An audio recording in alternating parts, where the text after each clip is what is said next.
Hello there, welcome to Revolution Radio, freedomslips.com and or revolution.radio. This is Planet Collingwood. I may change it to Prison Planet.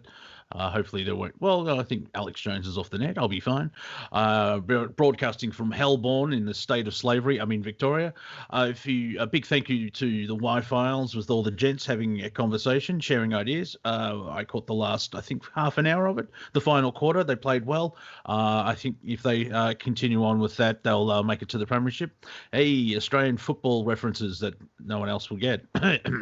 If you enjoyed the last 2 hours, please go to said website, freedomslips.com, revolution.radio, and donate what you can so we can continue on, because I think we're in the closing overs. Yeah, cricketing reference, because I'll get to sort of what I'm talking about. So I'll be sharing information through comedy. I'm tired, and there's been an energy spike, and I think it's the Lions Gate closing, and quite frankly, I'm like, technical term. I saw it in a medical book.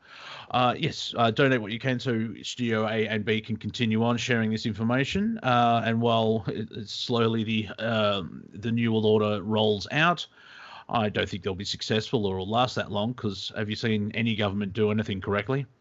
Once you're there, go to the Zazzle store, buy T-shirts and caps, onesies for the kiddies, and then pop into the chat room and hang out with like-minded, like-hearted, and just liked people. Dare I say love, because, ladies, hey, cry for help. Anyway, if you'd like to join myself on Planet Collingwood, the Prison Planet edition, just send me a message via Skype. It's Monty. See, the pill kicked in. Monty_Dean, and I'll add you to the call. And I've done that already. Here's 2 guests I've prepared earlier. I've been joined by Bruce MacDonald and John Z. And now you kids play nice, because if not, I'm turning this radio show around and we're going home. How are you both? Real good, thanks. Yeah. Oh, wow. They're part of the hive mind. They're answering exactly the same thing at the same time. Good tone. So, just to kick the ball off, Victoria is recording more deaths. Who knows if it's with coronavirus or from coronavirus? And there's it's martial law basically, but because of a virus. And it's fun because there's people are rallying against it, and people are falling lockstep into it, which is just super and lovely. You also have New Zealand has gone back into lockdown because of 4 cases, not deaths, cases. And that's the entire country. It's 3 islands. Wouldn't you just want to quarantine 1 island, or am I thinking clearly? What else? Apparently in Ireland, small counties are closing. So this whole narrative is moving forward. Here in Melbourne, Victoria, or Helborn, as I like to call it, we had a policeman defending himself because a young woman used her throat against his hands. I don't know if you've seen that footage. It's like...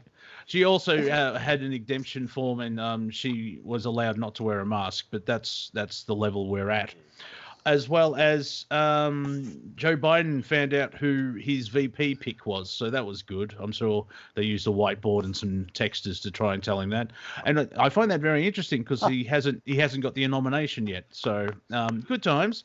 We've also been joined by Brandon Young. So Brandon, say hello, folks. And then there we are. He said hello.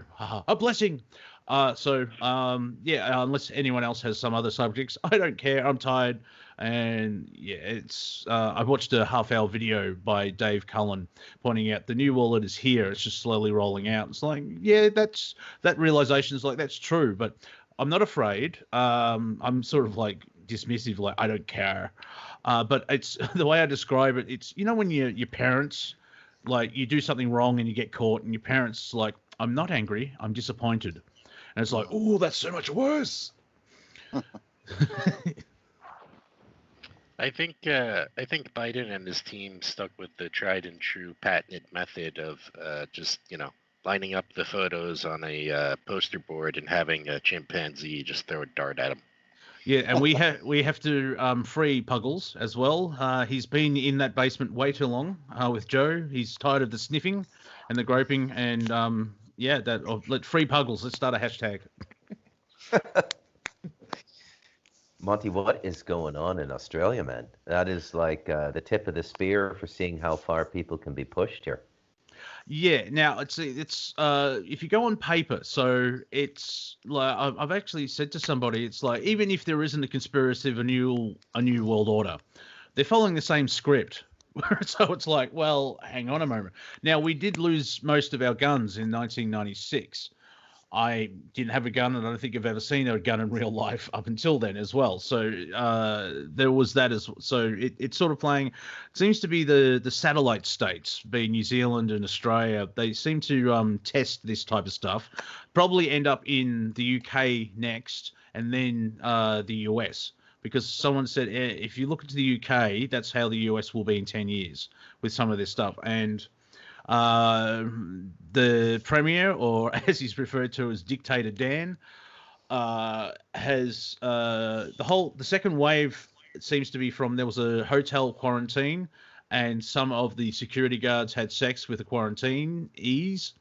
Like, well, well done to you, sir. But there was a breach of whatever, and that's sort of how it came out.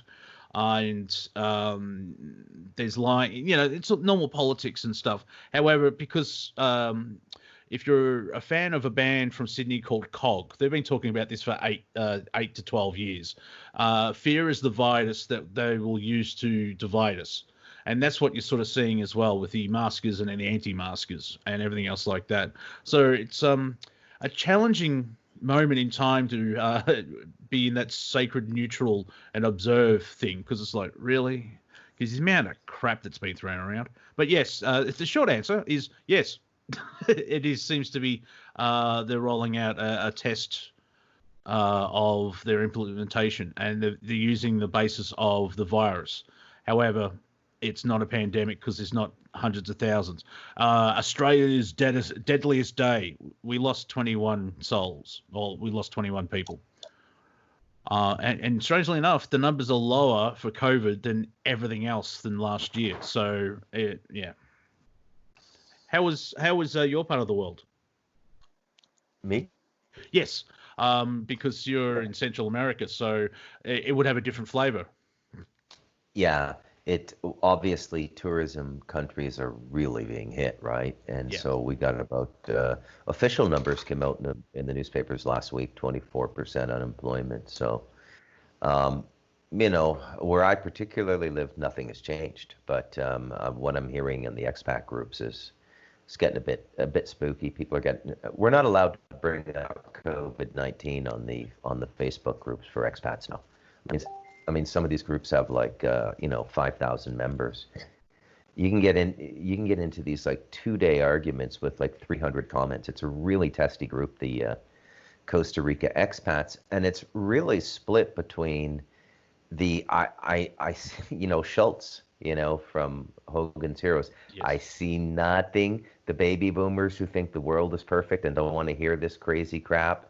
And then there's a whole bunch of woke people here too they could be right on a round table in Rev Radio, and they go at it in these Facebook chat groups. And every day people get like kicked out. The moderators kick them out of the group, and it's getting ugly. And American politics are huge down here amongst the expats. The Costa Ricans aren't talking about Trump in the 2020 election. But the expats, it's just crazy. It's just crazy. And then add to that, a lot of these people, a lot of the early retirees, they have like bed and breakfasts and stuff like that. Really hurting, man. Really hurting. And so I don't know how things are going to go down here. I'm glad I did everything the way I did. And I wouldn't want to live in a gated community now.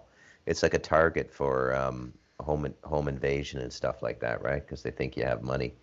And you do if you live in a gated community. So yeah, well, that's the other thing. It's whatever is happening where we have to beat the virus. Suicides going through the roof. The economy is slowly collapsing.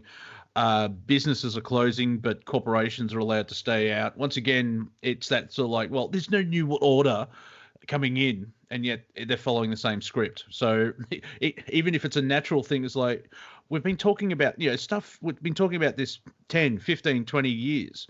And it's you're using fear. Like I know most people that listen to this radio station would be not looking at the mainstream media unless they're doing research. Because even if you haven't, try and find a news broadcast and see how long you last. You probably last about 40 seconds before the energy of it, where it's like death, famine, AIDS, like we're all going to die. These people are evil. It's like, you may even get to like, well, I don't even like the newsreader because he speaks like that. Just see what the energy's like. And then there are people who are addicted to that, where they're stuck, where we're all in the fear of our lives. And it's like, really? It's the sun's shining. I can go out and, yeah. Yeah, I feel the same way. Now, an interesting take would be from our tri-state area correspondent from New York. John, how was it in batshit crazy land? Or New York? Well, we had a tropical storm here last week, and they decided a day after that, while they were still doing repairs and all sorts of craziness going around, that they were going to enact checkpoints in highways and bridges, and they're basically stopping every 10th car going out and every out-of-state car coming in, and they were giving them a cotton swab test for COVID, having them sign pieces of paper, download apps, a whole bunch of stuff. Supposedly it's supposed to roll out across the entire state over the next month. So that'll be fun to watch. Yeah, because those swabs, I think you have to jam it right down the nose and sort of almost poke your third eye. I correct me if I'm wrong, but a lot of these COVID tests, they were done by blood, and now they're doing it by saliva. And from what I remember going on, that there was a lot of false positives with blood. Mm-hmm. I can't imagine how many false positives there are going to be with cotton swabs.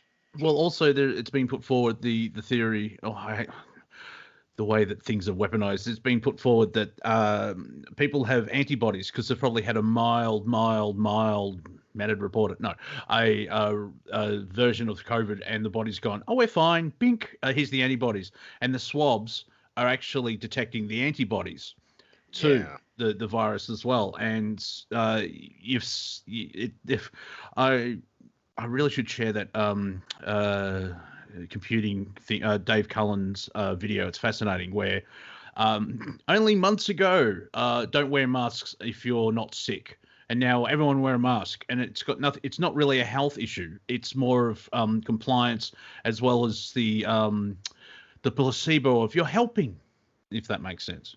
And it's because of the virus. It's worse than East Berlin here in Victoria, and people go and scoff at that, like, oh, how can you say that? Because if you write it down, all the things. I'll quickly go over the list if I can remember, without destroying my microphone and throwing it against the wall. We have a curfew from 8 p.m. to 5 a.m. because apparently the virus only comes out at night. That's more about movement, so I can understand. It's easier to see people in the daylight. Amazing. You also are not allowed 5 kilometers from your house. You're only allowed out. Yeah, which is about 2.5 miles, 3 miles. You can only go outside for an hour to do exercise, as well as one person from each household can go buy food. And masks.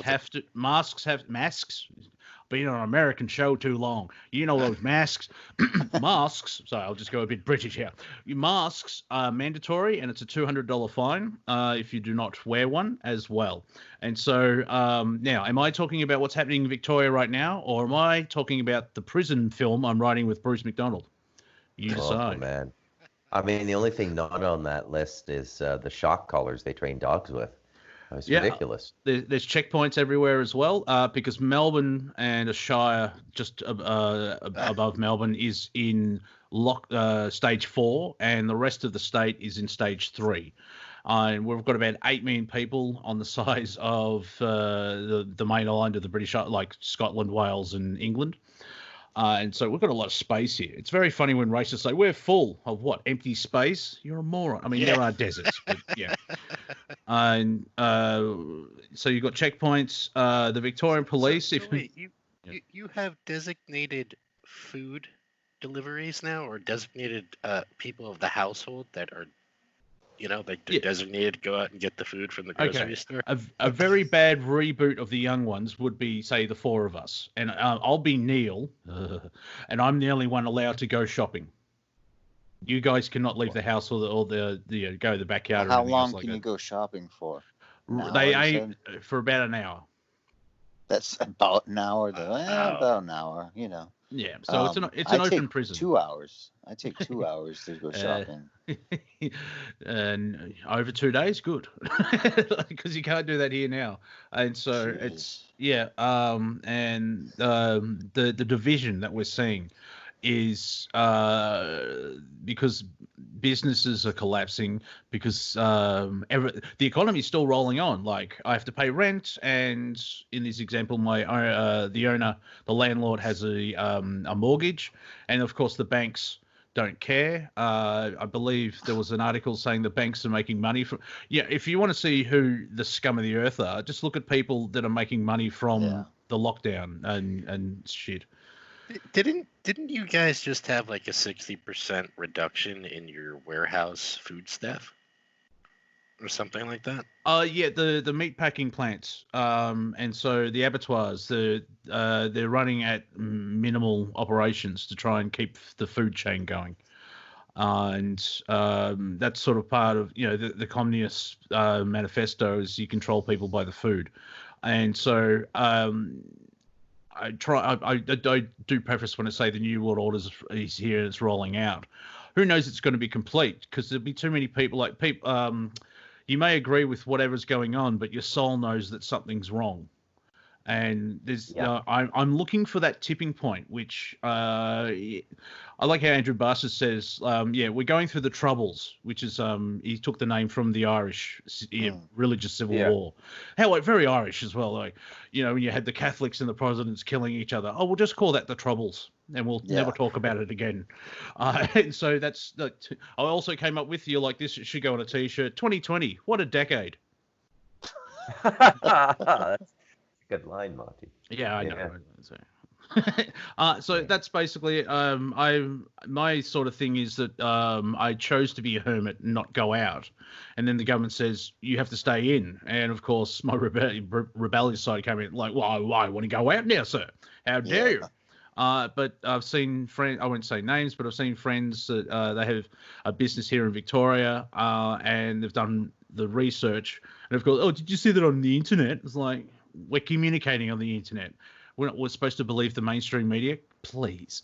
You just see so many holes in the medical narrative where you got to wear surgical masks. Yeah, but surgeons only wear that so they don't cough on the patient. They don't wear it for 8 hours a day. Also, apparently, the virus is smaller and it can get in a hole. Someone, I think it was Watchman, shared last week. It's like putting up a barbed wire fence to stop the flies coming in. Yeah, no, that's exactly what it is.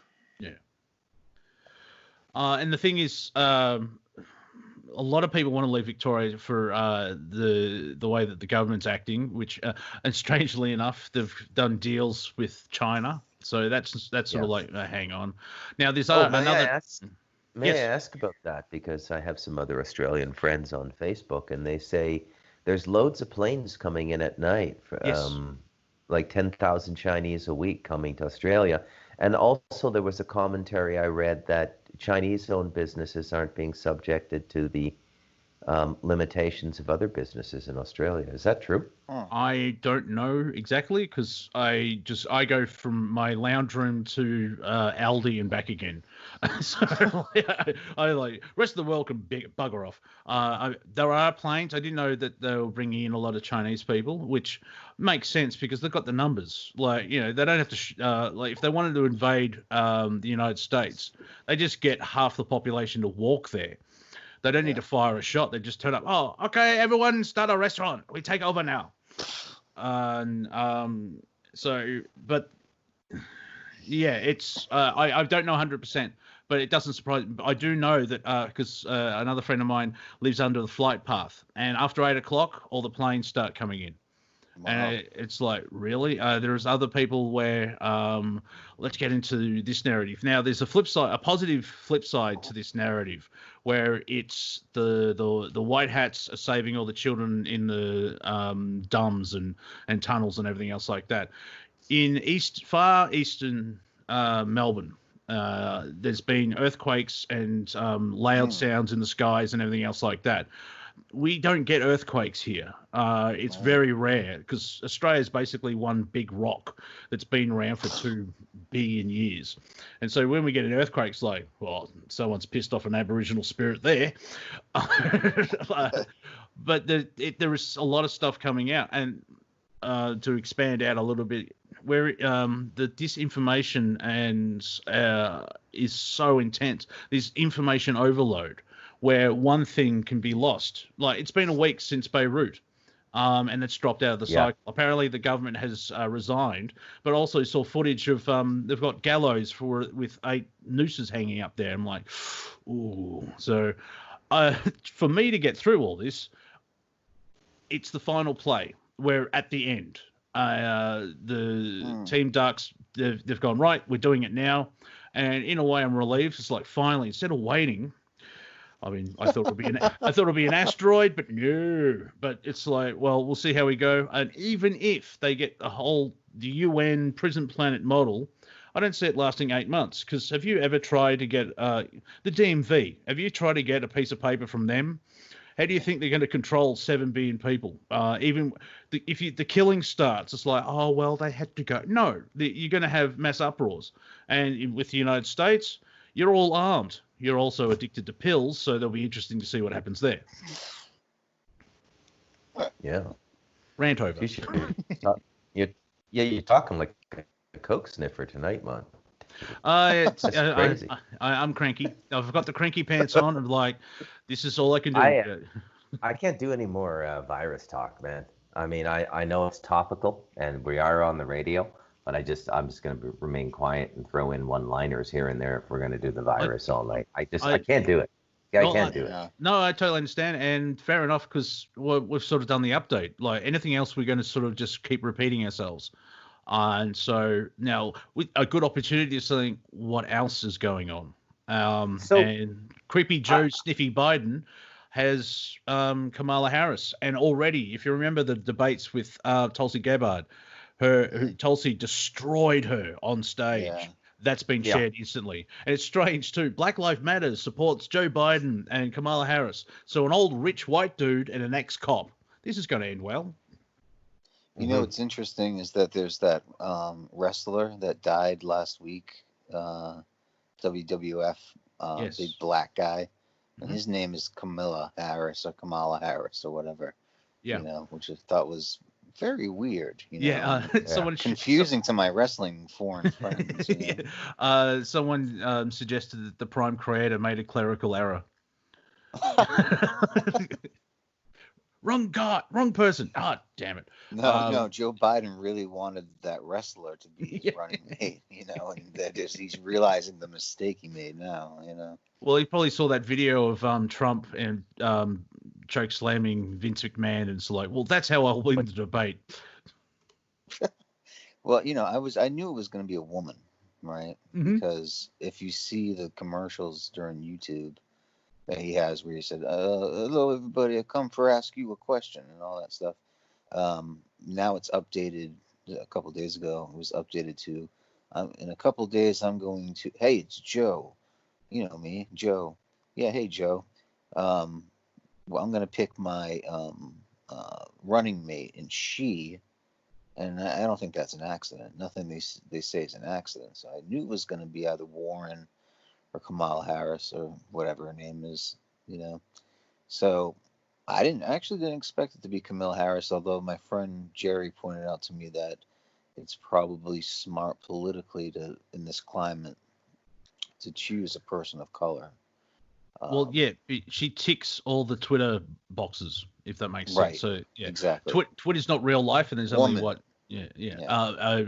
Black woman and all that stuff. Blah blah blah. Someone actually, I think it was Candace Owens said, I can't wait for someone that said she's Indian American to start saying that she's black. Exactly. I know. Isn't that funny? Yeah. Oh, but you know what was really good? There was a black police officer. I forget where it was. He had a bunch of people protesting outside of his house, and they started to vandalize it a little bit. And he comes out trying to talk with them, saying like, "Hey, stop destroying my house." And so they attack him. He runs back inside, and someone fires off a shotgun blast through his back door and almost killed him. And they were shouting the whole time. They were shouting "Black Lives Matter," but the irony was apparently not that that black cop's life didn't matter at that point, huh? Mm-hmm. Yeah. And also the chief of police in Seattle has resigned because the government has defunded. So good luck, Seattle. I'll just watch Frasier episodes to get through that. We have been joined by the Viking. How are you, our Northern Californian representative? How are you, sir? Doing good, Monty. Doing good. Yeah, this Kamala Harris thing, I called that 3 months ago. I said either be Kamala Harris. They think that just by bringing in a woman of color is going to, cinch the election, and they actually did the opposite. I mean, it's comical, but then it's kind of like I cringe every time they do anything. They're just, absolutely just putting a row of nails in their coffin. It's not just a nail, but that was a row of nails. Yeah. It's just, then I thought, well, Suzanne Rice started to stick her head up, and I thought maybe it was her, but then she's got too much, too much dirt against her. So, it's not surprising to me at all, because that was their only strategic ploy was woman of color, and God almighty, man, this is going to be, it's going to be interesting, because, it's just so much happening now with again, at the same time, I said, this whole thing is going to come down to mail-in voting and the election being rigged. And I'm just more and more seeing that the possibility of there not being an outcome during the actual election unless he wins by a landslide. It's going to be contested, and it's going to be all holy hell's going to break loose. It's going to end up in a coup, a military coup. Yeah, it's just, we're getting into Snake Plissken territory here. It's going south real quick, and I don't know how we're gonna come out of this, man. I don't know. It's just not looking good from where I'm sitting here at all. And I mean economically, it's got to be hurting now, right? People have to be hurting. What are we going on, 5-6 months with no work now? Mm-hmm. Yeah, that's a long time, man. It's a long time. So basically a half a year, and it's been different. Like here in Australia, they're extending the supplement and JobKeeper, but they're scaling back the money. And of course, less money, more crime. So yay for that. Fellow Australian that just joined us, Cortec from our Sydney correspondent. How are you, sir? Bonjour. Yeah. What? Hello, people on the call. Hello. Hello, Cortec. What did I miss? Actually, now, can you give a 30-second update of what's happening in Sydney? Because I just saw a report on my fen, as Peter Sellers would say in the Pink Panther. The fen. Border towns on the Victoria South Australia border Victorians won't be able to cross, so they're ramping up the closure of the border there.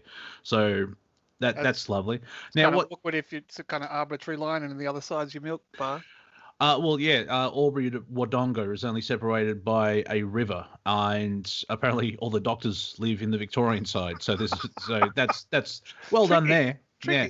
But what's the New South Wales situation where, because they're hinting they may bring in the masks in because they're afraid, but it could be part of the narrative that they're following Victoria. Yeah, I don't see any new. I don't see anything that's changed really that much. I haven't really been following the mainstream news, but I don't watch TV, so I don't feel like I've missed much. No. What happened on the weekend? Did you guys get into that rain? Like, there was crazy flooding. We were a bit down south, and the Shoalhaven River completely burst up its banks, and this whole, you get told places are floodplains, but until you see these places that you normally see as grasslands as little lakes and oceans, it's just so mental how quickly it can go tits up like that. Like people in Brisbane, where why is it flooding? You're in an overflow. That's why we put your houses on those stalks. Yeah, it only happens once a century, but it still bloody happens. Now, interesting enough, the weather has gone nuts. Has anyone seen a chemtrail in the last 4 months? I've not. Interesting. As well as at the same time as Beirut, 5 or 6 other places blew up, and I've seen footage of a building in, I think, Moscow, but definitely in Russia, blowing up, and all the energy from that, where it was 50 feet high. Similar? No. Just I think Beirut was a singularity in the use of whatever it was. That was weird. It was like it was going to do the mushroom cloud, but then kind of faded out. It was like it was about to expand into that rolling first ball, and then it just kind of disappeared, like get rid of the evidence or something. Well, Beirut looks like a directed energy weapon. I'm going to say it that. Yeah, I'm going to say it that way, because if I say Jew on this station, I'm like, what? The Jews are doing it again. But there's other places, even like internet internet in Iran, places of server farms and everything else like that. So it's interesting where that's why I don't think the New World Order has been rolled out the way they want it, because there are basic way the white hats are fighting back in their own special way. I can't back that up. I wish they wore actual hats that were white. Yeah, like spy versus spy makes it easy. Yeah. Even George Carlin has pointed out, hats. It's all about If you look, all the armies have different hats, and it's all about there's hat makers. That's the conspiracy. Hat makers thousands of years ago. Well, Jerry, you make a red one, I'll make a green one, and then we'll control the planet. And as well as if you look at all the religions, hats. True. One. Funny one. Very true. So I think hats and wigs. I especially liked George Carlin's take on bombs and bullets and how they're shaped. Oh yeah. Yes, which is just chemical reaction, bow and arrow. Nothing to do with actual wind speed and anything. Yeah, it's a spear. No, that's a missile. Yeah, no, it's not that it just flies easier, Reminds me of that Bill Hicks thing where, these in the Middle East, these cowards blow up bombs themselves. Says the people that fire missiles from a metal island 3,000 miles away. There's bravery for you. Yeah, where are all the comedians that they've all been silenced? Let's talk about that. Yes. I mean, even someone like Rogan, who you would feel like at least doesn't give an F. Belief structure as well. Belief structure. But it's also peer pressure, I feel like, and it's like this system. It's like if you even are on the fringes of anything, you're going to be canceled. Yeah, that's it's really interesting. Yeah, censorship. A lot of people and control. A lot of people have on YouTube. A lot of people lost their channels. Right. Yeah. That's true. Rogan's been saying a bit about it. Just when you thought he was on a platform that couldn't be censored, YouTube have done a lot through all this, through the last 6 months, kind of thing. I don't know. I guess it's hard for them as well as content providers, and they want to keep it above board. But they seem to have cancelled a lot of things that shouldn't have been cancelled.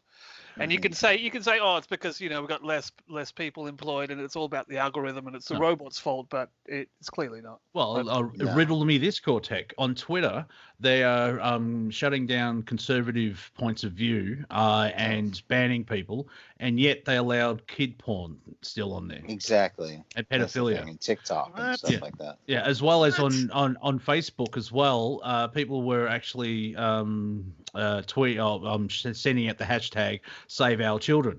Like finally, there's a groundswell of pedophiles, not a fan. And so Facebook banned that hashtag, and then everyone's gone, you fracking what? And they're allowing it again, and so that's why you would see on your feed a lot of Save Our Children, and if you've seen that picture where it's a guy.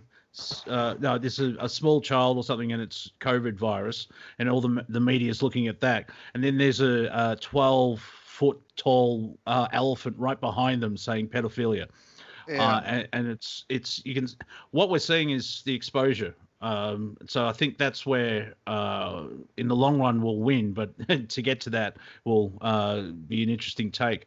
Someone who does have interesting takes has joined us. HiJacker, are you there, sir? All right. Jesus. Sweet Jesus. Oh, good Lord. No, just call him HiJacker. How am I coming through? Yeah, all right. We're Yeah, fine. sounds good. We're fine, goddamn. We got you. Welcome. What do you got for us? Okay, so The Hill. It's a political paper. It's sort of the insider. Well, I know you know what it is, Bruce, but I'll tell everybody else. I mean, you want to start fighting? We can start fighting right now. No, that was Brandon, and no fighting really, because I'm not fighting. Divide and conquer, and that's what they're happening. So let's. I understand. I know what The Hill is. I know that the writing. Yeah. I don't. So is this metaphorical? HiJacker, continue on. Okay, so The Hill, sort of the paper of record for all the politicos, the insiders, both Democrat, Republican. Everybody reads it. It's like one of these things. If you're, a press secretary or a pollster or, a statistician, no matter what party, you're going to read it in the morning. Mm-hmm. So at thehill.com. So now we're getting the first inklings, or President Trump is starting to get the first inklings that he's been betrayed. And so here's the story. In 2018, Sheldon Adelson gave, I think it was either 18 or 20 million, 10 million, something. It was millions of dollars. He gave to the Republican Party. This time to Trump's campaign. Well, let me hold the number and let me tell you what happened. So Adelson called President Trump. He was going to help broker this new, COVID-19 support package, financial package. We had the one where all the, they ripped off $6.2 trillion or whatever it was. Now they want to do another one. They're unhappy that President Trump basically did all these executive directives, which I have to, my hat's off to Viking. He was right, about the tax holiday and not getting people kicked out. He was actually spot on that. So Addison calls and says, look, the Democrats want to do a new deal. Let's talk about it. But all President Trump could think of is why Adelson only gave him $600,000 so far.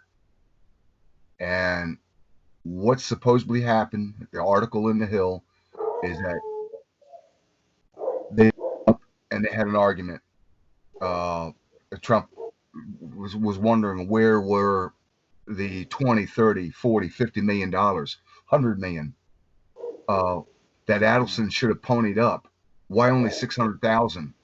I think 600,000 from him and 600,000 from Adelson's wife.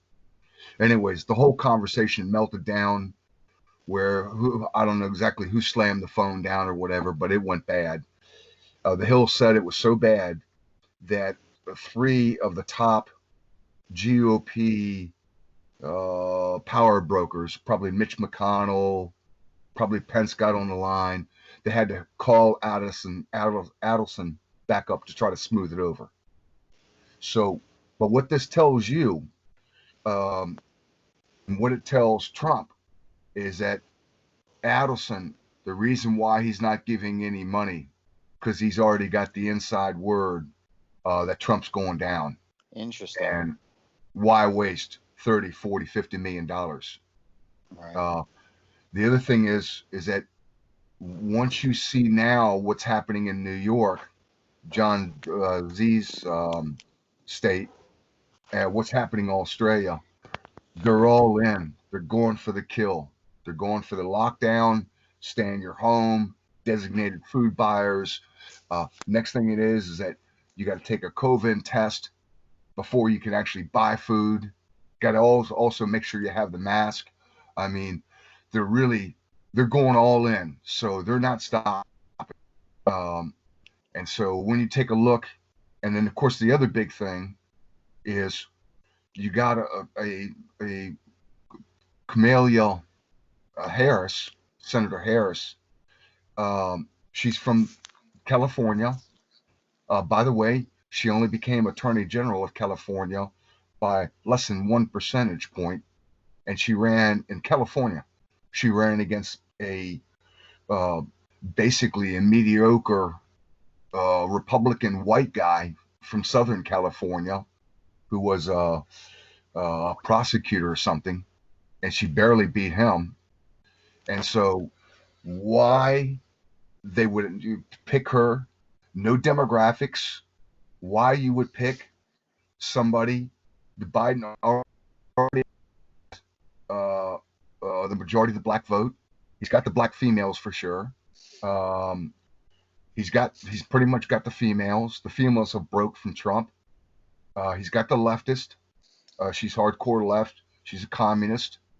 And so when you actually take a look politically, when you build a ticket, you take a look like, Kennedy knew he needed Johnson. He knew he needed Texas, so you got to pull him. Or, Trump knew he needed evangelicals. He needed the center of the country. He needed Indiana. He needed insiders like Pence. Right. So take Barack Obama. Barack Obama. He knew he needed the white. He needed the white boy that was an insider, that knew the Senate, because he had only been a senator for like 2 years. And so that's why he picked Biden. So every time you see them building a ticket, but this time it's like, why in the world would Biden pick somebody like her? A Susan Rice would have been so much better because she's so much smarter and she knows how things work. So just a very, very odd pick.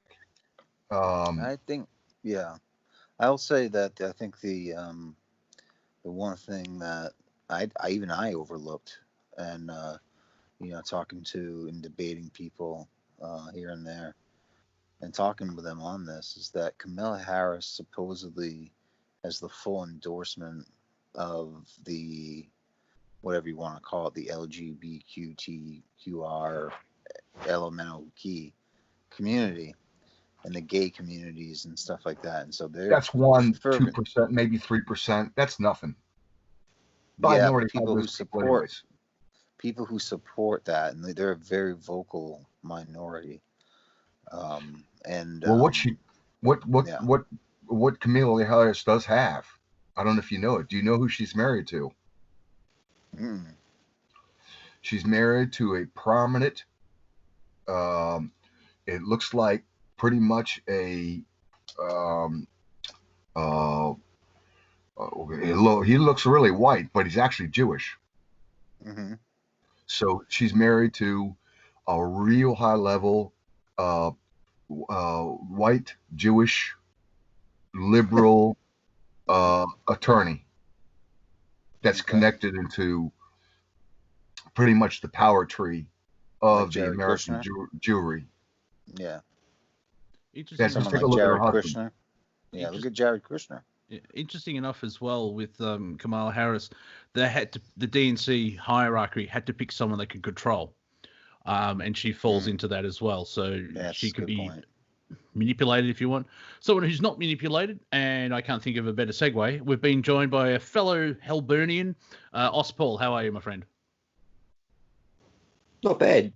But also with the 3 months, g'day everyone. Only one chemtrail I seen with one plane, but I'm pretty sure it was a cargo plane, not a passenger plane. So it could have been a contrail because they're very deceptive. But definitely a chemtrail. Stayed up there for too long.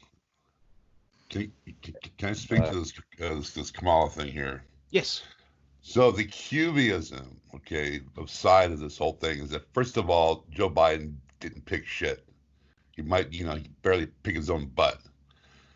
This is appointed. This is appointed, and they're building a huge case now where he's getting so senile because he's about ready to go to trial. Things in Ukraine are absolutely exploding. They just confiscated 2 mansions there worth $70 million from all of this huge embezzlement, a fraud case that's taking place there. So it's going to come to a point where if they do indict him, he's basically going to feign Alzheimer's. But both him and Kamala are bench warmers. They're going to go down. Maybe September, October, they'll both be replaced with their true pick for the candidacy. And what we're seeing here is just a bunch of field hockey manipulation maneuvers to kind of position themselves. So that's basically the way I see it, and how the cubism point of view is playing out. So who do you think's going to do it? Do you think that Biden's going to have a plane accident in the next week, and that Hillary's going to be drafted? No. Hillary's not going to make it. I'm not sure. At this point, I'm not seeing any algorithms at this point that is going to show who's going to replace who. But I guarantee you that both Biden and Kamala Harris will not be on the ticket. Biden can be out tomorrow because if he actually took a cognitive test of his ability, he would fail, because that's how bad he is, where he doesn't make any sense. He doesn't know where he is. So him being removed, that could happen in 12 hours. But yeah, well, I'm anticipating that he's not even going to make it to the convention. Something either happen, or he's going to say he's got COVID, or he's going to do a big gasp. I'm thinking, I'm kind of with Viking on this one. That's something we're not seeing. Something big is about to happen. No, maybe a Pelosi Schumer ticket, huh? No. Oh, she still looks like she's melting. She's been in the sun way too long, old Nancy. She's but a with witch. yeah, just waiting for that house to land on her. I shouldn't be that mean, but go ahead. Let me ask the Americans on the call. Do people know the Democrats are inciting this violence and instability in their society? And if the answer to that question is yes, is it pushing them towards a Trump vote? Yes. You'd be surprised how many people actually, especially the millennials. I've got a couple in my employment, and I live in a pretty, I use the word conservative because it's millennials. Millennials don't really. At the end of the day, they just vote with their parents. Vote, I know, right? but there's no. You got these people out here that are like, they're showing up to the rallies and they're being complicit. Counties. And they when I was in my 20s, I thought I knew everything as well. I changed the world, and so they got that whole movement going. But then you got these older women who are just absolutely. I think the whole genre of older women are locked into the fear aspect, and they're still voting Democrat, and a lot of people are who still are against Trump, Orange Man bad because he wears adult diapers, are voting for Biden just because they still hate Trump from an old programming implant that they picked up it's like a virus. They picked it up 5 years ago, and it's still dictating their cognitive awareness. So but I would say for the most parts, 80% of the people are waking up. Yes. Okay, so there's a possible answer for why Sheldon Adelson isn't kicking in a bunch of money, because he doesn't have to, because Trump's a shoo-in. There's always two ways or more than two ways to look at something. We have to be careful about getting ourselves railroaded into one way of looking at something, right? It's true. I don't think a lot of money. I think it's Trump 100%. You see, here's what I see going on, okay? The Destroy America plan has been in our consciousness now for about 19 years, since 2001. And we know they've wanted to do this. We know it's been in the spiritus mundi, the collective unconscious of the leadership and who's ever controlling them. Now, what we may be a little confused on now is how they're going about doing it. It seems to me it's easier for them to do it with an oppositional force in the White House than when they have the White House. I mean, it would have looked really strange had Obama just started tearing down the country, right? And lost control of the country. So what we have to start asking ourselves is what is the counter narrative here, and when is it going to begin to enter into the drama? I mean, we're watching a drama here that has no protagonist and we have an antagonist, we have the left, but the protagonist isn't in the story. Trump isn't doing what he said he was going to do. We haven't seen high-profile arrests, and it's almost the end of his first term. I remind everybody on the call, we're talking about a man who called out Hillary Clinton to her face as a child trafficker at the Archbishop's dinner in New York pre-election. To her face. And still is alive. Like, that's very rare. Right? So we need to start asking better questions. Yeah, I agree. The Q narrative is always there, but it's like in a perpetual state of, it's like astral, and it can't materialize on the physical. It's just an imaginary construct at this point. Yeah. Well, QAnon might as well as be, your daily astrology reader, Yes. Because it's basically nonsense. I mean, I think the first QAnon drop said that in 4 days, Hillary Clinton's to be arrested. And, here we are. You know what I mean? Like you said, Bruce, like, where are these high profile arrests? Now, you could argue, like, Jeffrey Epstein is one of those people, and this Ghislaine Maxwell and all this. But, like you said, like, you have to look at things from an asymmetrical point of view, not just the narrative that we're sold, So I think that's an important point. Well, yeah. So let me ask another question here of the panel. This is a bit of a woo-woo question. What does globalization mean from an extraterrestrial perspective? So it depends. No, what does globalization mean from an extraterrestrial perspective? Does that mean that one race or one collective of races, like the Orion group, finally plants their flag, and by some cosmic law, all of the extraterrestrials that have been trying to help us and wake us up have to go away because we've come under an ordered, uniform global system?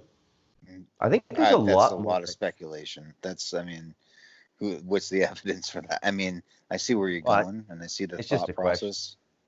Yeah, it's an interesting question. We're coming up to the break, so if you hang around, we'll ask the question again and explore it a bit more, because that is fascinating. If one group extraterrestrials like, this is ours, does everyone have to go, all right then? Because I don't see that happening. I don't see that happening at all. You're listening to Revolution Radio, freedomslips.com. Welcome back to Revolution Radio, freedomslips.com, revolution.radio. This is Planet Collingwood. I made the Prison Planet edition. My name is Monty Dean. I'm your host for this evening. Hello. Please sit down, Olive. I've been joined by a mighty brains trust: Bruce MacDonald, John Z, Brandon Young, the Viking, the HiJacker, and Aust Paul. So, I'm sure we could save the world in an hour. What do you reckon? If you enjoyed the last hour, please go to freedomslips.com and donate what you can so we can continue on sharing information and having Studio A and B on the air. We're 100% listener supported and 100% volunteer. So it's a team effort, team humanity. Woo! Once you've donated what you can, if you've still got some shekels after that, please go to the merchandising, buy t-shirts and caps and onesies for the kiddies, and then pop into the chat room and hang out with, I'm going to pick a chatter now, SJ, the mighty SJ's popping into the chat room as we speak. And tonight's show is brought to you by SJ's Ninja Dojo for Squirrels. You need a squinger? Let your rodent defend you. So, Bruce, do you want to repeat your question? Or because I think we can get good mileage out of that, which, I'll allow you to pick up the talking stick and go for a run. Okay, so the question simply is, what does globalization mean from an extraterrestrial perspective? Because we have a lot of races here, right? And, as I look at these, what clearly are the representatives of what I would call the Dark Orion group on this planet, as I see them inching toward this plan of control, I wonder if there's a rule in place or just sort of that sort of ends the fight down here and we're firmly under the grip of these people. Does that make any sense? Well, my response is why. I mean, we were talking about real time events, people, personalities. Jack, we're gonna go with this, okay? Yeah. You want to completely derail it and get into. No, we're not going back to politics, Jacker. They're linked. So I didn't do that. I didn't do that. Yeah, but he's getting a managerial complex around here. But it is, and obviously, I'm working on another book that has me looking at a whole bunch of other material here. Barbara Marciniak. It's not a book really. It's only going to be about 80 pages, but. And it's really come into my consciousness. Bruce, did you bump me off? No, dude. You must have hit the button or something. Anyways, you bumped me off. It said I got knocked off by you. I don't know what happened. How do you do that? How do you do that? I don't know. I don't know how to do that. What are you talking about? Well, if I can try and let's bring get back on track here. Because if I may, very quickly, they are linked. Because there is that thing with the politics. There is a a term would be a hidden hand behind it, and so that's what we're trying to explore. Because I can't even see, like, if we take the extraterrestrials or energy outside of that, just Team Dark isn't a team, it's a league. And so even if one faction gets in, which I think Mr. O put forward this many months ago, that Trump could be just a different faction of the cabal fighting itself. I don't see, and that, just pure darkness and evil is they crave power and they don't like to share. And so if Biden gets in that faction, you still have all the other factions, they won't lie down. If I can sort of paint the picture that way. Yeah, understood. So I would say that, Bruce, to respond to bring it back on topic to this extraterrestrial and globalization hypothesis you're putting forth. I would ask, from what extraterrestrial perspective, and why would that be a good thing? And it's just interesting. I can see why coming together as one race, one person, one humanity would be maybe a bad thing, maybe a good thing. Be beneficial. From it.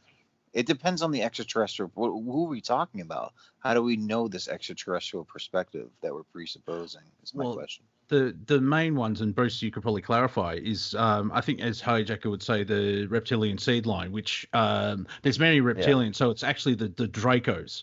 There's a small faction, and so they're being reported that they've been around for so long, and so this could be the final thing of like, well, we've been behind the curtain for so long, now it's time to step forward and take total control, which I think is because of where we are as a planet and energy and everything else like that. Because if we're waking up and consciousness is expanding, they want to control that consciousness. As George Carlin says, they want someone smart enough to work the machines, but not too smart to realize they're a slave.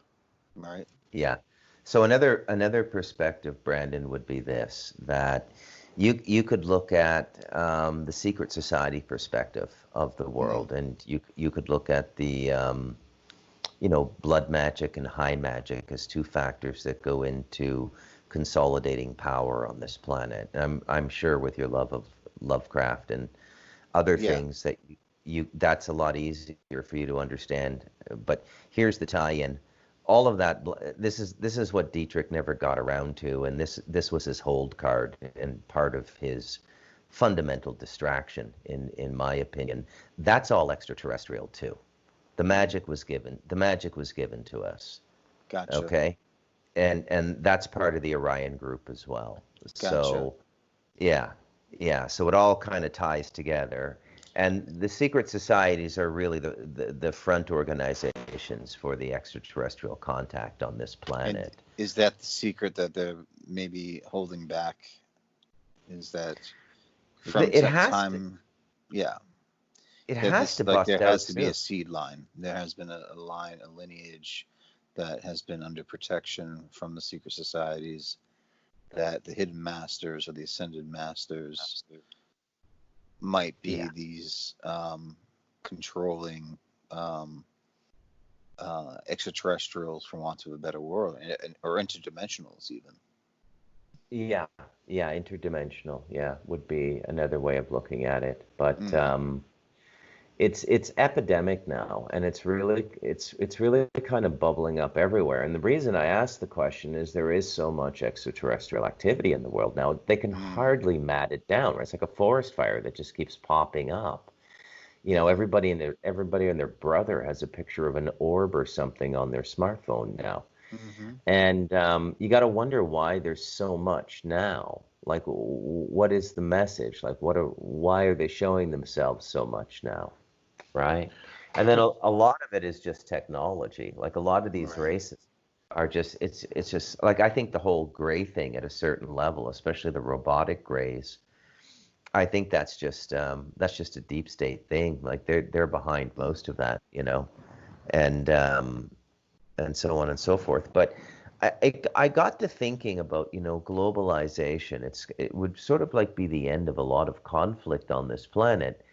And given that a lot of the conflict has been extraterrestrial, is there some sort of law in these galactic councils where if one race unifies a planet, an extraterrestrial race seeking with colonial interest, let's be honest here, they all have colonial interest, then do the rest have to sort of back off? You get your alien 33rd degree kind of thing. Yeah, precisely. Well done, Cortex.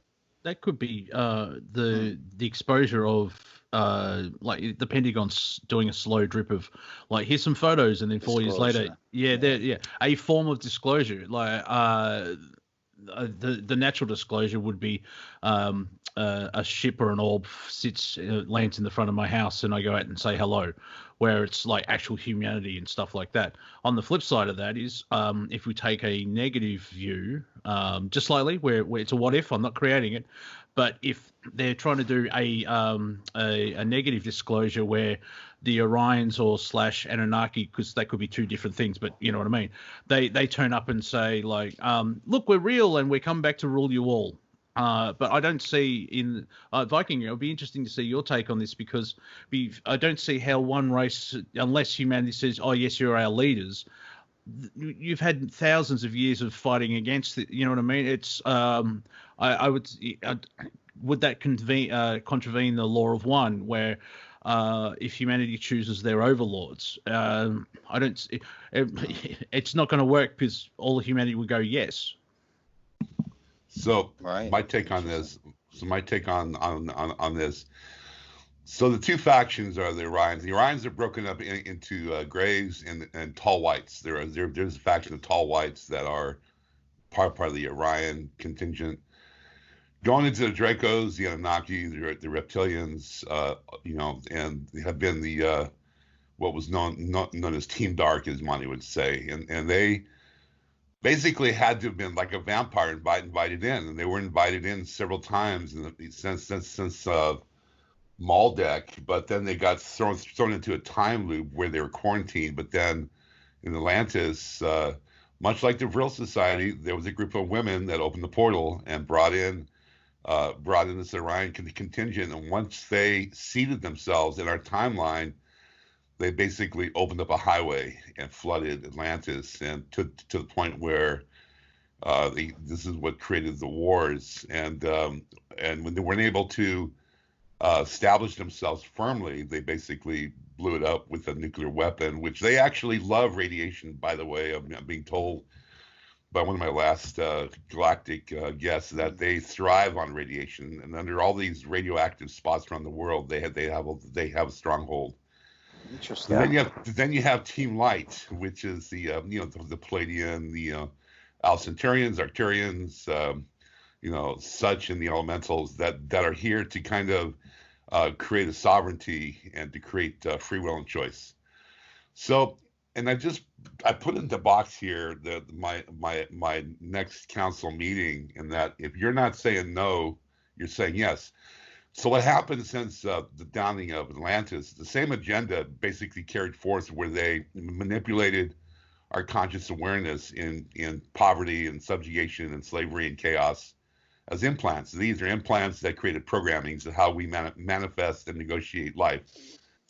And as long as you're in their programming, in their spell, it's a spell casting, they have control over you, right? They have control over you as long as you're in this kind of Sleeping Beauty complex where you're just asleep, maintaining your lifestyle, surviving with your needs and wants of addiction, having your judgments and chaos, and your power.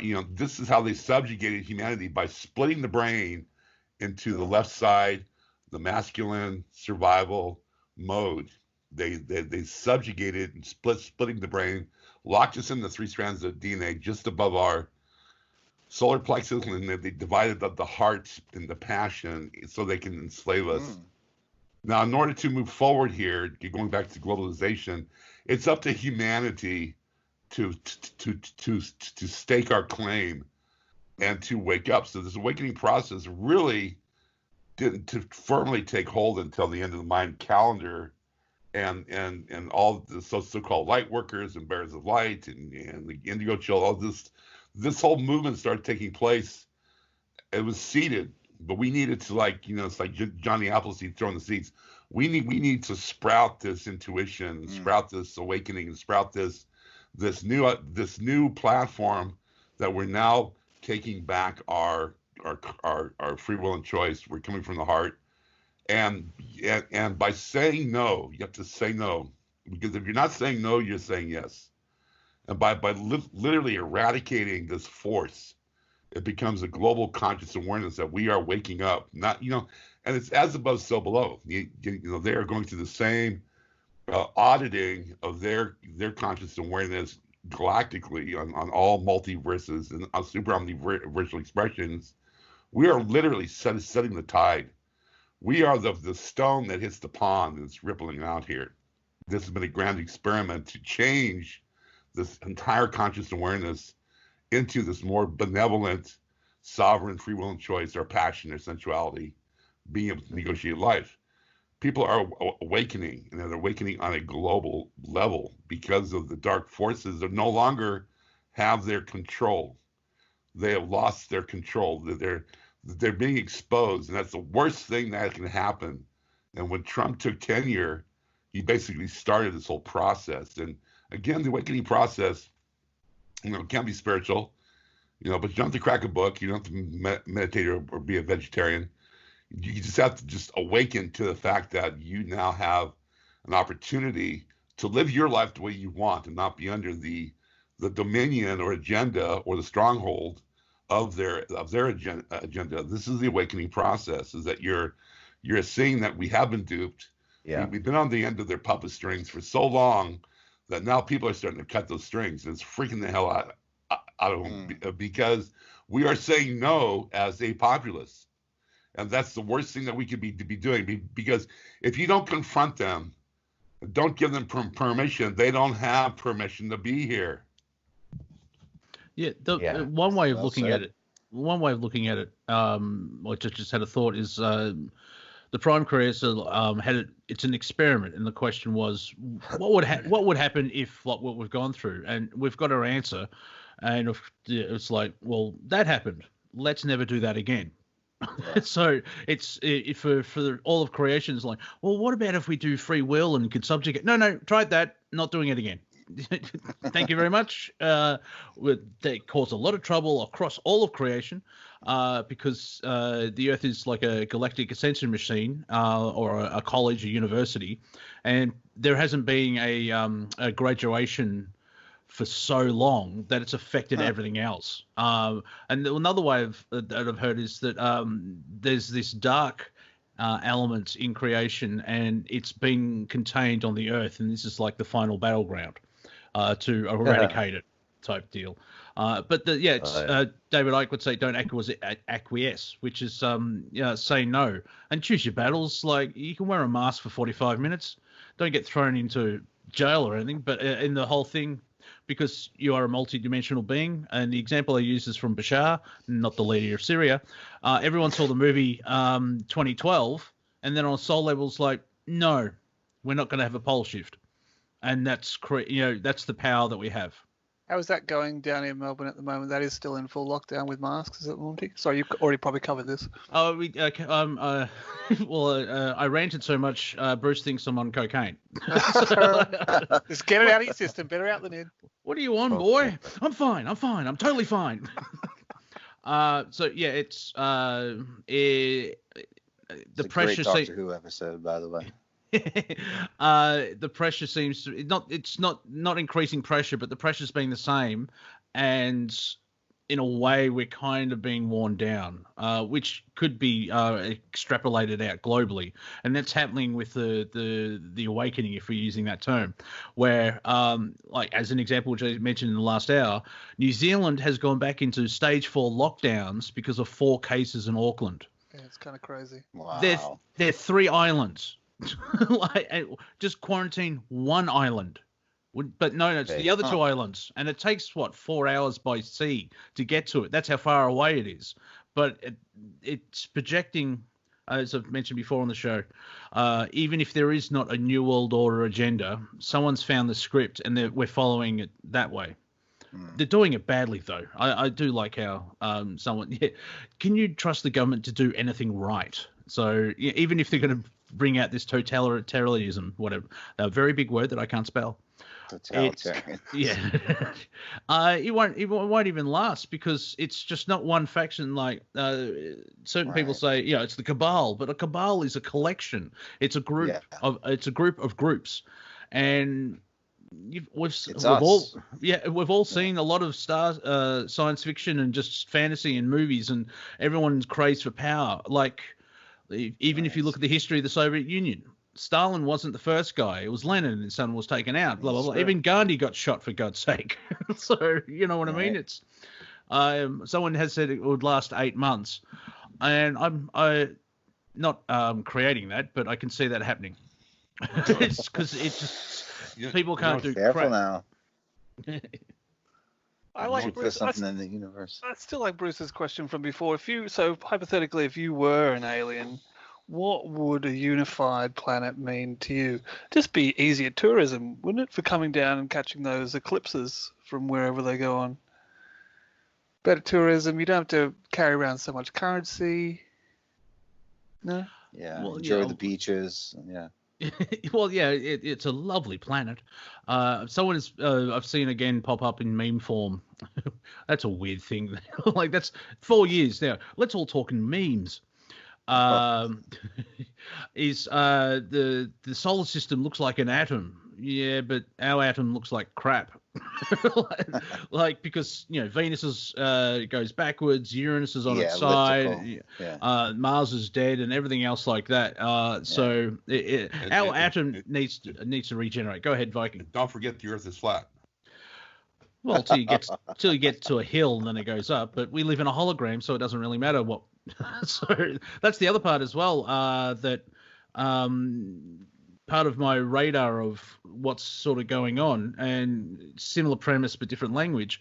There is a group of people that are in the narrative that the false reality that we're in is like a game and we're going home. And I can say that in a different ways.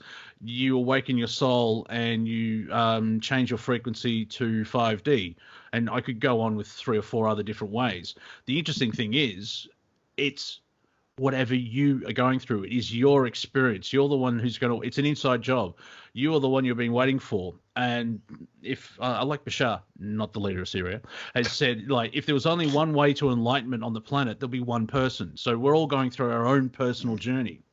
And that's what I try and do with these roundtables, is to bring in different perspectives, and make sure we're not rude about it. So like, well, I'm going to be an Amish person. Well, enjoy your experience. I'm not a fan. Go build a barn. That's all right. Yeah. Then you have Viking with the Galactic Council, and my weirdness of bouncing around all the time. And I'm a watcher. Guess what I do? So it's drink Guinness. Yeah, it's actually called voyeurism. Now, that's just a legal term that I deny. Voyeurism. Forsters, Australian for beer. No one drinks Forsters in Australia. You can't even buy it here. But I'd like to point out, Brandon, Foster's is exported. We don't drink it here. We send it out to everybody else. Aussie. Yeah, it's actually brewed in the United States now.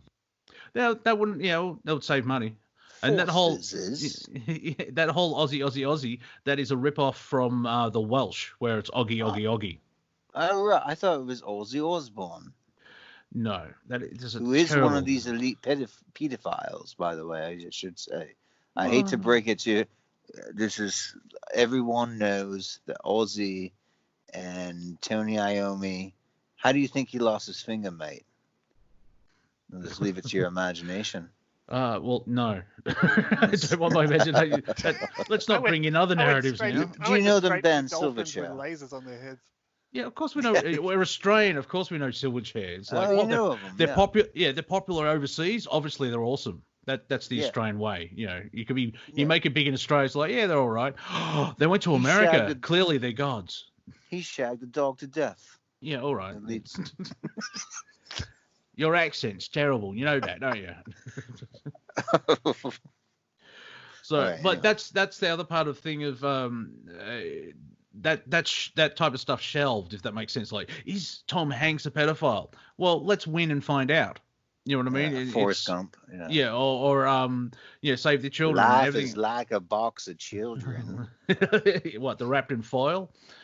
Well, that's sort of what we're coming at to the thin edge of the wedge. Bashar, not the leader of Syria, as we're going through a needle. He did a transmission in December. To use your colloquialisms, 2020 is going to be nuts. Like, yep, it has been.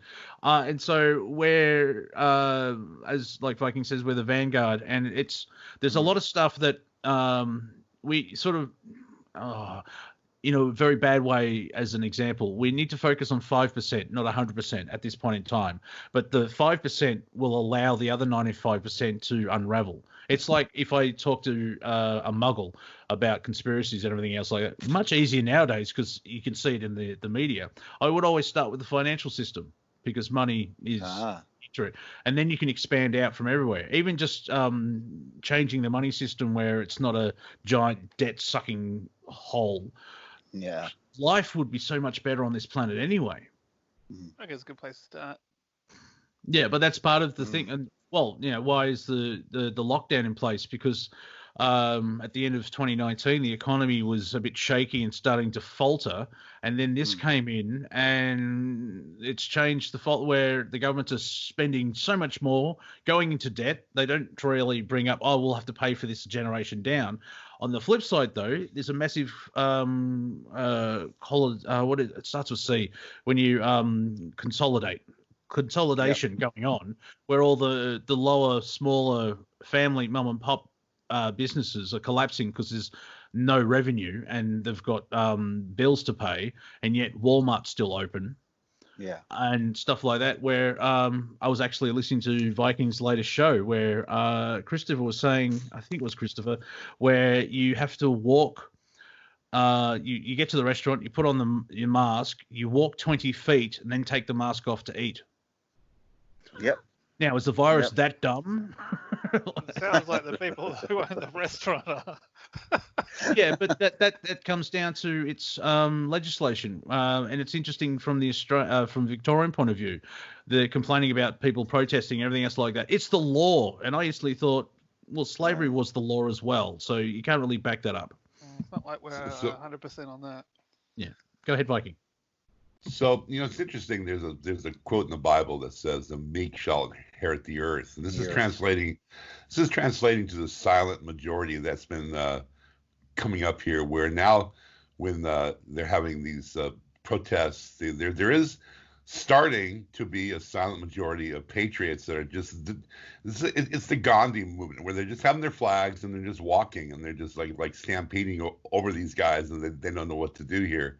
It is about, as boots on the ground, we have to more or less, in this whole process, is not go there. It's disentangling from their agenda, and we will regain our sovereignty. Because if we're not there to engage or to react or to entangle, what do they have to offer? It really is about just understanding that in the future, the next 2 or 3 months, being the silent majority is coming up, and just understanding that we don't have to, pick up our pitchforks and size and march the streets, but just being aware and understanding that we are making a difference by just backing away and not going there. It reminds me of, I can't remember what it was, maybe in the last 4 years. There was a protest in Turkey. Everyone's around about half a meter, 2 feet away from each other. They just stood there and were silent. The authorities had no idea what to do. I saw that. I think I saw that. Yeah, and it's like... It was almost like a performance piece or something like that. Yeah, it was a silent protest where it's like, they probably had a small speech and then just be quiet. And you can't riot because the police would actually instigate it, and they're just standing there. That's right. I saw a quote from John Lennon recently, and he said, the only thing that's the state can't respond to is humor, satire, and and music. But the other what they can respond to is violence, and they will. If you are violent, they will respond more violently. But the one thing they can't handle is, humor and a lot of laughter and music and art. Like they don't know what to do with it. They don't know what to do with silence. They don't know what to do with nonviolence. It's like, what do we do? Yeah, interesting enough with satire, it's very hard to find satire now because it's bleeding. True. It's like knitting is racist. Is this a parody account? Like, you saw that? Really? Yeah. Wow, yeah. Titiana McGrath has actually got an ongoing tweet where I think she's up to 28 things that are racist.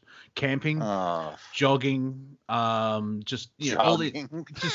all this like, well, yeah, clearly only white people do. Or being polite, saying please being and thank polite. you. Yeah, that's like great. Camping. Yeah, that's stuff. That's the level. Only white people, and because they can blah blah blah blah. I'm like, oh, really?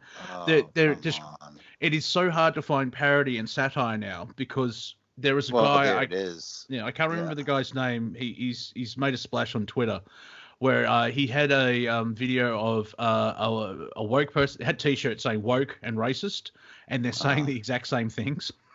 That's what.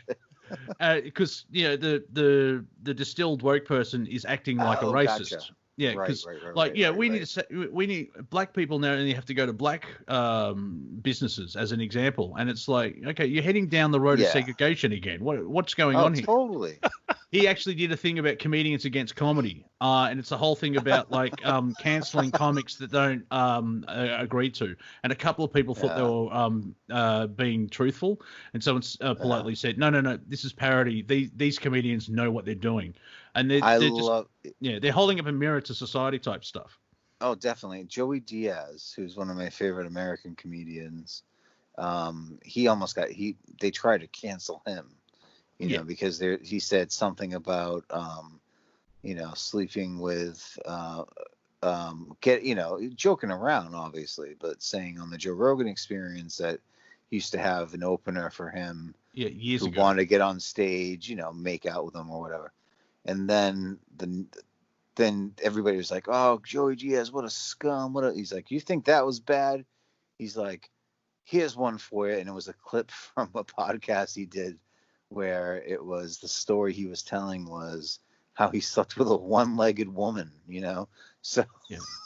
But that type of, that's the remember when American Pie came out? That was a kind of shift in comedy, which I enjoy the film. I haven't watched it for years, but it worked for the time. Yeah. And it's like gross humor. South Park for the first half of their life was very gross out type of humor. Then what I like about South Park is like, oh, we've done this to death. Let's go social political, and you can just see all the commentary that's gone through it, and very smart people doing the South Park.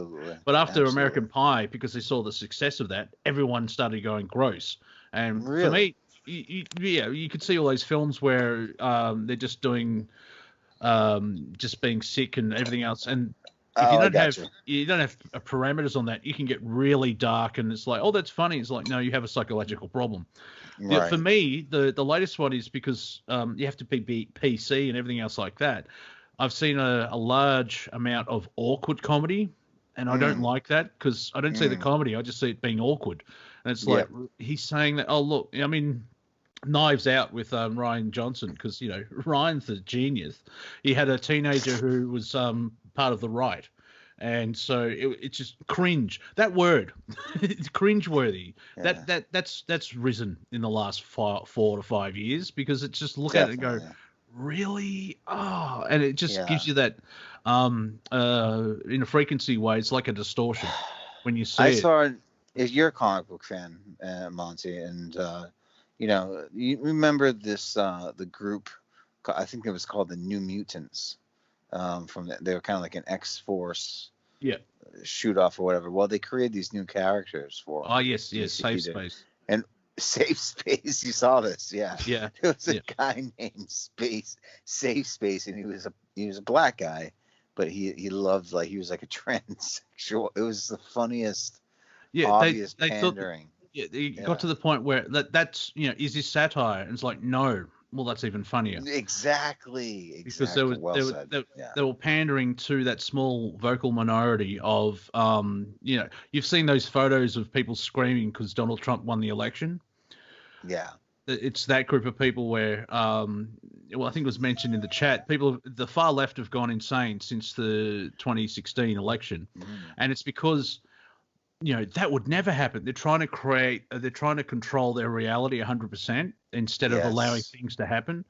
And so, instead of learning it, it's a great meme where it's got that one woman screaming, and it's like eight boxes with different years. And in 2020, there's an arrow, you are here.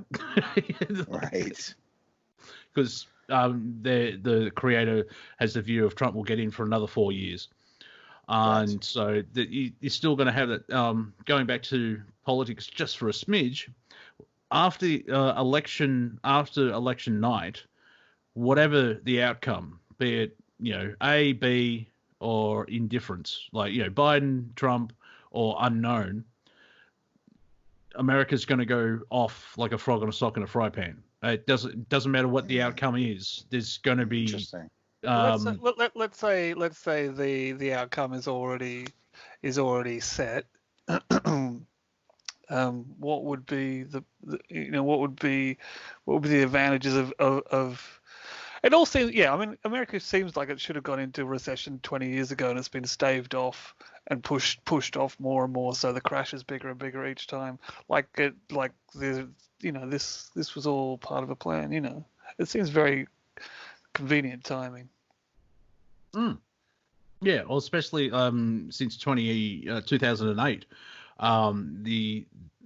I've said it a couple of times, the only reason the economy is still there is because people believe in it. It's not backed by anything. And so, oh, no, it's fine. This piece of paper is worth $5, whatever. And like the Lehman Brothers was a sacrificial lamb. So like, oh, they got blown out and too big to fail, and 12 years later you're seeing the outcome. Like, I remember Viking would come on and do a small finance report on the shows of, this is happening with derivatives, trillions of dollars, and it's all collapsing on itself. Then you have lockdown, which has thrown everything in disarray even more, where the governments are spending vast amounts of money trying to keep the populace under control in a certain aspect, because if they didn't give out, dare I say, handouts or JobKeeper, job seeker, whatever, that type of welfare, you'll have a lot of people outside with pitchforks, and they'll be angry because you can't pay for internet. That's the other thing. That's what I like. We need to get rid of the capitalist system. You're going to lose your iPhone, are you? What? So go ahead. So this whole thing about the election occurring and the mayhem that's going to occur. Well, this has been interesting because before Trump took tenure, as I mentioned many times before, unlike any other president, he's awoken the masses to an opinion. And now the fact that people have an opinion, only then can we have the process of awakening, because, the awakening that he did was bringing them out of a stupor, or, it's like a heroin addict that's just kind of like, just absolutely just in a glaze, like a glazed donut, just sitting there. So he is literally, if you look at this kind of divine cosmic order here, people are awakening to an opinion. Now, how the opinion plays out depends on your attachment value to mortality or to your awakening, right? You have to sit here and go, well, do I still want to stay stapled into this dystopia where we have Christmas and we have 401ks and we have this whole thing playing out, in my needs and wants, my addiction, or are we going to finally move into the sovereign state of our creative free will and choice, and as a planet bring a prosperity and this kind of golden age into a momentum? So when you see this, at least people are enraged, and that's the first step of awakening. You have to be enraged. It's like any kind of trauma, you have to go through these steps of enragement, and then vindication, and then it's like the 10 steps or whatever it is, all these groups, right? You have to go through this process,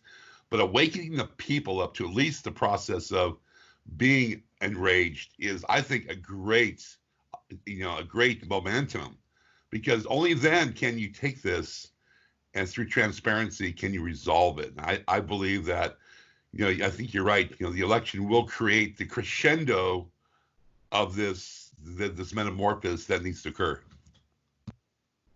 Yeah. You mentioned sovereignty. Rich reminded me.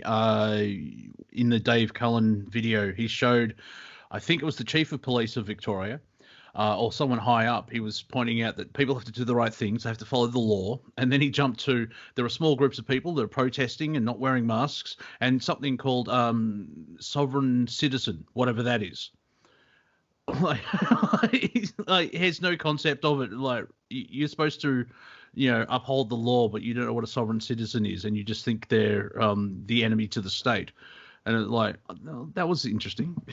but so just to really solidify my point here, the arrangement of people is the first step to their salvation.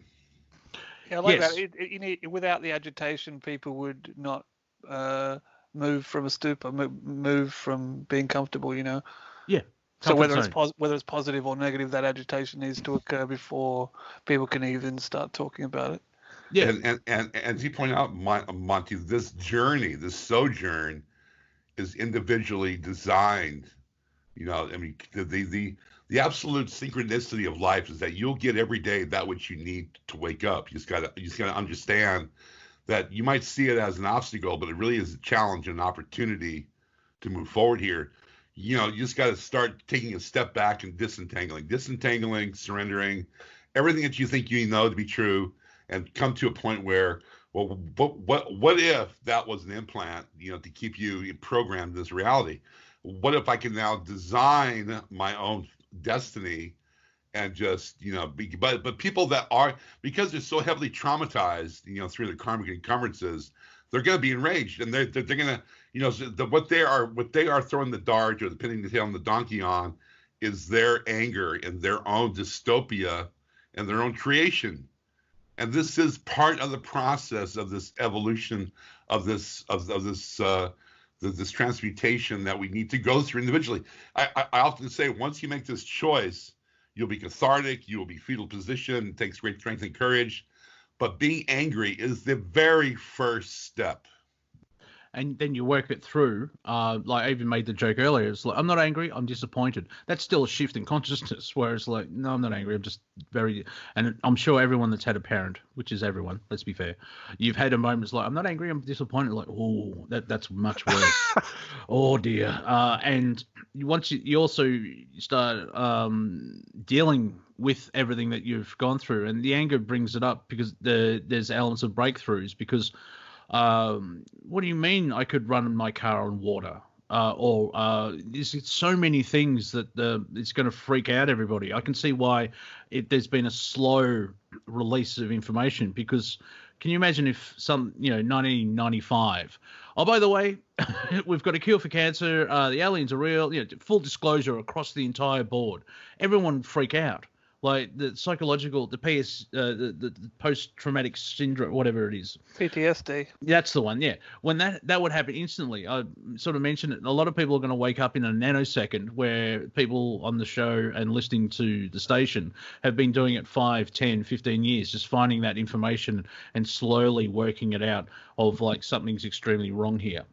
I call it the bends, the ascension bends. Yeah, yes.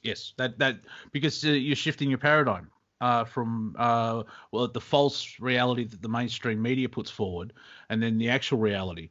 And the interesting thing is, you don't have to live in either. Once you realize one's fake and the true reality you're in, you can change that reality and become a better person and enjoy life and be happy and all that type of stuff.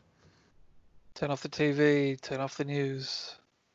Well, you stop watching it. Like, I still watch TV shows, and Viking and I are in that group where we have to look at the mainstream media to see what's sort of going on, which kind of sucks when I want to have a break, because I still have to watch going on. Like for a while there, I was watching the press conferences that Daniel Andrews, the Premier of Victoria, was doing.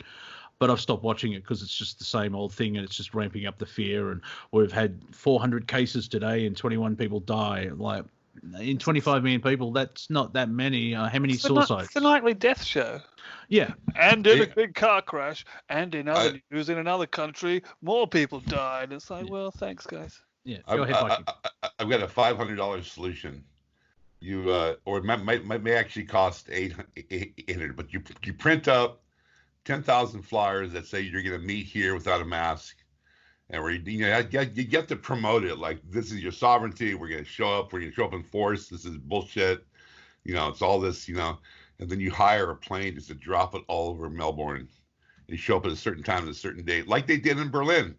I bet you if you did that. I was thinking old school war movies there for a second. I bet you if you did this, man, you would have 500 million people show up at a certain point in place. It's kind of like what do they call a thing where they put on Craigslist to show up here and we'll do this thing. It's like I forget what they call that, but where they say show up and we're gonna do this. It's like what I'm talking about. Euphemism. Yeah. No, it's actually where they put, okay, we're all going to show up here and we're going to do this. An and event. People show up. Well, it's more than an event. There's actually a name for it. But you do this. You advertise it on Craigslist. You advertise it on yourself, and you draw flyers. And if enough people showed up, it would change the tide. It would change the ebb and flow. And that's the thing is, what will be the trigger point for people to go, right, that's it? Because they just need to know that they're not alone. Yeah, I understand that. Because there have been people trying to actually get physical demonstrations going of the lockdown. I saw one where they did a video group call type thing on Facebook. There's legal proceedings as well of how the whole lockdown is illegal from a certain point of view.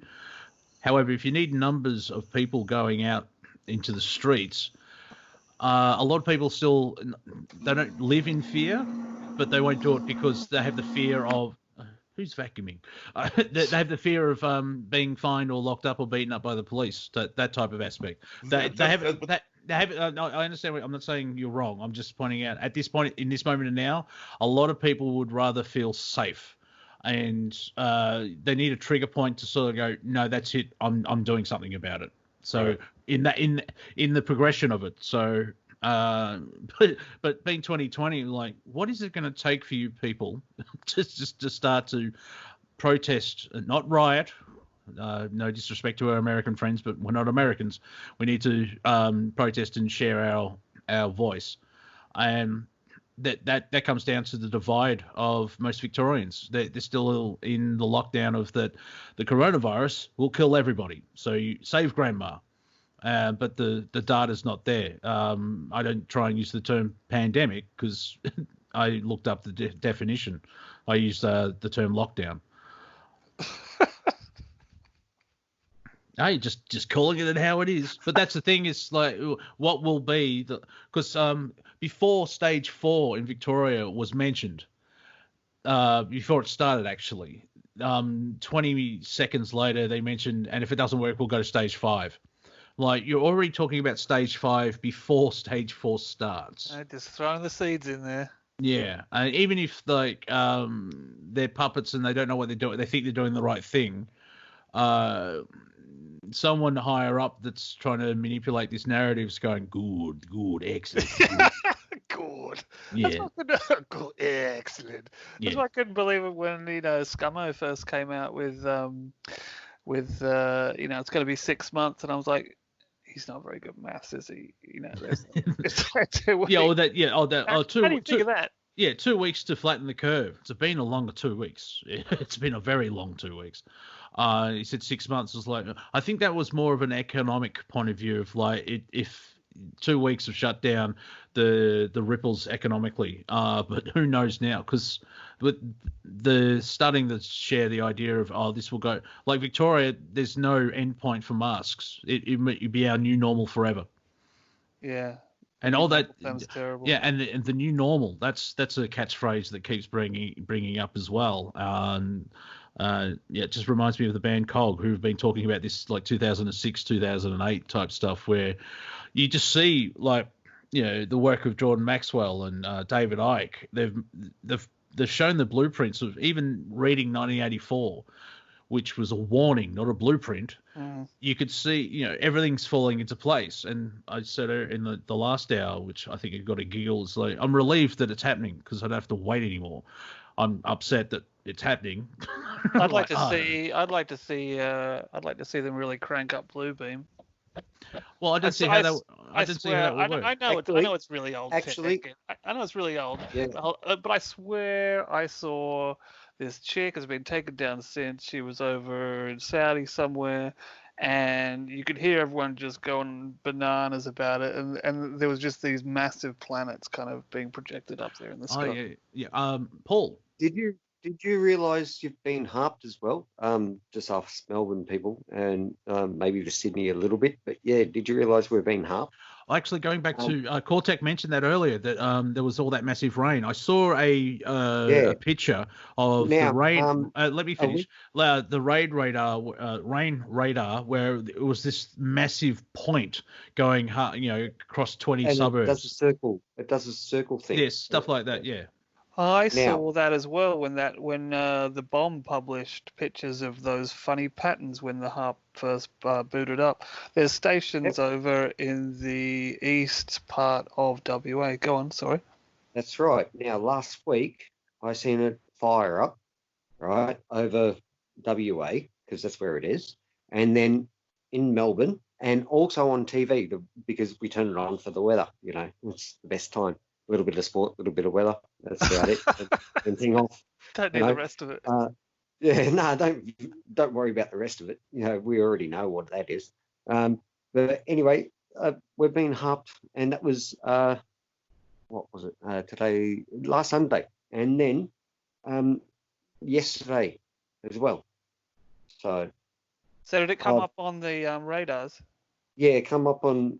I've got the mobile phone Victorian, or the weather radar thing. Yeah. Right. I've got two types of apps, and yeah, you could see it clear as day. What was it? Just funny patterns like before, or something? It's a circle. It's a circular pattern, but it sort of looks like a radar. If you've seen old-fashioned radar, right? It's an unnatural shape, like those stonework just off the coast of Japan, where it's like, oh, look at all these corals. Like, no, coral doesn't have right angles. That southern end, yeah. Yeah, it's like, no, this is man-made. Yeah, basically. definitely. And South Australia, if you look at our weather maps today, that's actually a low depression storm, pretty big one coming our way too. The weekend was massive. I was down south, and the whole Shoalhaven River just completely flooded, burst its banks. It was mental. It was great to go to sleep. I've never, hard rain on a tin shed roof. How good is that? But it was gnarly. A lot of it. Could get flooded. Yeah, we got quick. Last week it was freezing and it snowed, but here it was just cold front, just sleet, not quite hail, but not quite snow. Yeah. You know, I wanted it to be snow, but it just turned into sleet. So Monty. yeah. Well, yes, we're coming to the end. Viking, if you want to share some. I just want to say that, I don't know if I mentioned last week, but did I mention the fact that Elon Musk is building the world's largest Tesla tower in Texas? I think you did, Right. yes. Yeah, because he's moving from California to Texas. So I didn't know. Right, You did mention the tower, yeah. So is Joe Rogan. And they're going to electrify the border fence into a Tesla fence. So we're seeing it all come about. You know, just to wrap this up here, it has to be a slow disclosure. You know, Bruce was kind of commenting on how Trump's was promises and promised that. His promises are being fulfilled. They just have to be in the temperate of what we can handle as humanity. It really is down to stratagem here. I think the stratagem's spot on, personally. Well, interesting enough, like I saw someone point out that Trump has budgeted $480 million to fight human trafficking, and the mainstream media's gone, and nothing, absolutely nothing. So yeah, we're in the closing overs. We've got about 4 minutes. So Viking, do you want to share where people can contact you, or your show at least?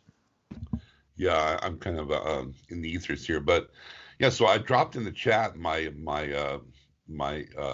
theme for the next council meeting. We are putting across a proclamation for a cease and desist order for the Orion agenda to cease and desist and all its meetings and management. We're putting this forth into the elemental galactic acacia conscious grid of humanity, and it needs to be done. So Chris is going to read off. It's about 2 pages of what he came up with as a proclamation, and you know, we're over it. You know, again, if you're not saying no, you're just saying yes, and this is true with anything. Your relationship, you know, with being, you know, you have to find your boundaries of sovereignty and hold true and hold fast here. So this will be Friday, 11 a.m. Pacific Standard Time, 2 p.m. Eastern Standard Time, Studio A, and it's the Galactic Interstellar Council. Thank you very much. Thank you for being here. Brandon, you still do your own little podcast, don't you? Yeah, I'm a guest now, basically, on several different podcasts and YouTube streaming sites. One I would urge people to go to is wethehallowed.com and Pragmagic channel, which has had some pretty interesting guests on to talk about all different types of issues, from political to musical to magical. So check that out. You can see me on there. I've been kind of taking a hiatus since I've been writing my novel, but and doing different things. But I want to thank you, Monty, and everybody else for being on the call. Much love to you all. And thank you very much. Cortec, any final thoughts? No. Easy man. Paul, any parting shots? 2 days ago, I've seen a kookaburra up in the tree, and legit. And And the funny part about it was he was laughing at us, you know, because I come back with a mask. Yeah, I come back with a mask. I was just taking it off, and he goes, you know, like kookaburras do, and it was just good timing, perfect timing. So, yeah. Yeah, if we ever, when we all open up, I would recommend having a holiday in Australia. You could spend 3 months just going around the coast. It's totally different, completely different areas, and there's a certain energy to the land where every animal can most likely kill you, but if you don't care, they leave you alone. That's fascinating. As well as like the kookaburra, where it just laughs at you, and you got to laugh, mates, as my mentor would say. As well as the Australian sort of thinking is you can survive, but you can survive but have a sense of humor. It's just like the Southern philosophy where she'll be right, mate, instead of freaking out all the time. And it's a good way of thinking. Work for Steve Irwin. Yeah. Apparently horror movie buffs are handling all this much better than other people, statistics say. Yeah, that would make sense, because at the start the conspiracy theorists weren't. It's like, half of them's like, it's happening. That is the end of Planet Collingwood. We'll be back in 6 days and 22 hours. You're listening to Revolution Radio. Thank you for being here, everybody. I love you, but from afar. Have fun, and we'll see you soon. Good night.